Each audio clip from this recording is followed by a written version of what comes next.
انت ازاي ما حكيتليش حكاية التمثال دي قبل كده يا يحيى؟ خفت يا أستاذ عصام وما كنتش عارف أعمل إيه. الغريبة إني ما تصورتش أبداً إن التعويذة اللي أنا قلتها ممكن تعمل كده. كلام الملك ليك معناه انه كان مقدر كويس الخطر اللي انت ممكن تتعرض له بسبب الاسرار اللي عندك.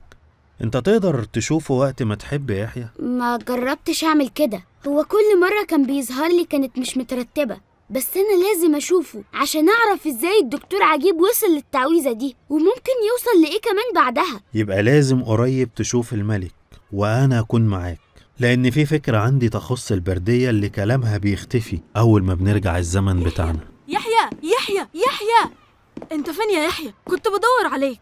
ليه، في حاجة حصلت يا مازن؟ لا عادي، كنت عاوز اقعد معاك.